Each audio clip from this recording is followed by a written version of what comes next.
एक बहन थी, उससे छोटा भाई था। हाँ, तो दो भाई एक बहन थे, पांचों लोग इस घर में रहा करते थे। और प्रारंभ काल अतीब जो है विचित्र था, जिसमें यात्राएं बड़ी विचित्र हुई, बड़ी भिक्षुकमय जीवन रहा। भिक्षा मांग करके पूरे गांव में और भोजन में परिवार चलाना करते थे। इतने संपन्न नहीं थे, पिताजी भी कोई कार्य करते नहीं थे। तो इसी में एक तरफ भगवान का स्थान बना रहता था, एक तरफ रसोई बनी रहती थी, और एक तरफ जो है यहाँ तक कि भैंस भी बनी रहती थी, पशुशाला में बनी रहती थी। लेकिन वही में अपना जीवन भगवान बागेश्वर बालाजी की कृपा से पूरा 14 वर्ष का वनवास इस स्थान पर मैंने जाता। वो जो विकट परिस्थितियां थी वो आध्यात्मिक यात्रा के लिए कितनी मददगार साबित हुई।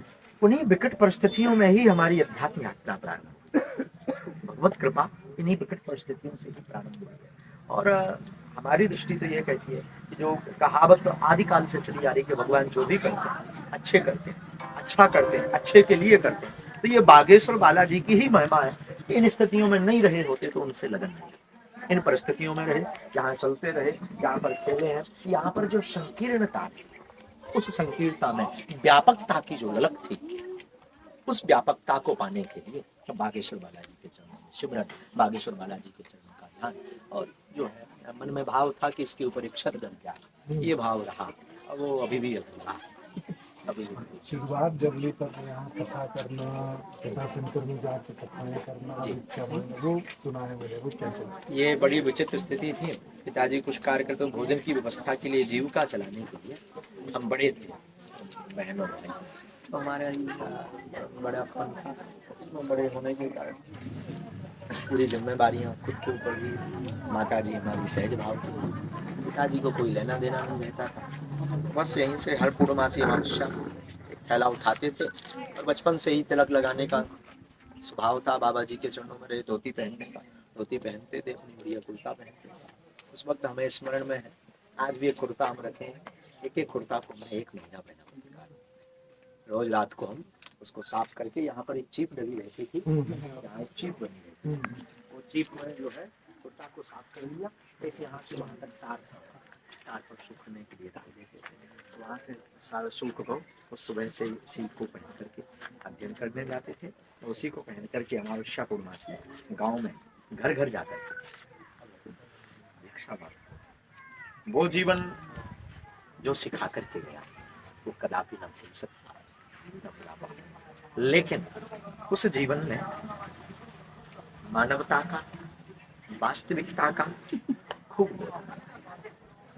उस जीवन से ही इस जीवन तक की यात्रा संपन्न। ये भगवत आशीर्वाद था, बागेश्वर बालाजी की ही कृपा थी कि जो यहाँ पर जीवन गुजरा या इन स्थितियों में। फिर इसके बाद में और बड़े हुआ है।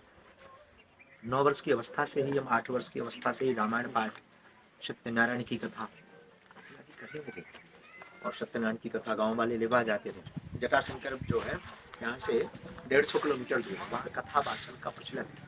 उस प्रचलन के लिए वहाँ कथाएं बचती हैं।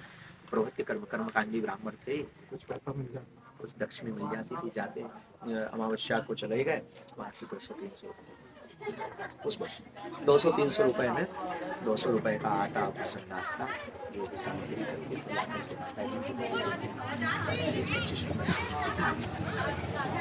लेकिन कभी भी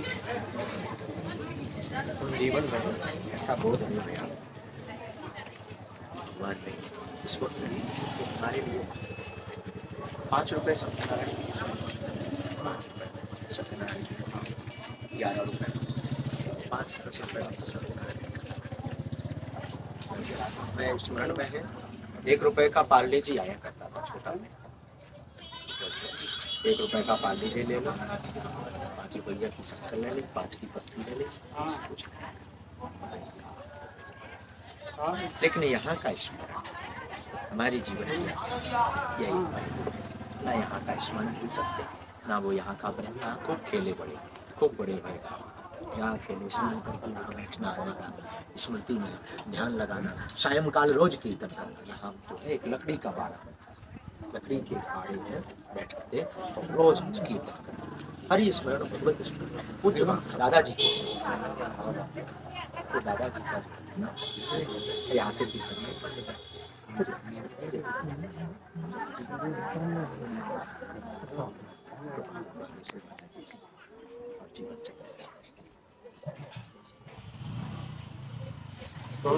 राम की जय। सुखद अनुभव सुनने का अवसर मिल रहा है इसके माध्यम से, हमको भी सबको भी कैमरे के माध्यम से। चलिए धाम पे ही चलते हैं और कुछ और विषय है तो कैमरे अंदर में सीमित क्षमताएं हैं बैटरी जाने लगी है तो इसको परसों हाँ परसों की स्कूल की बात है। क्या तक कहोगे अपने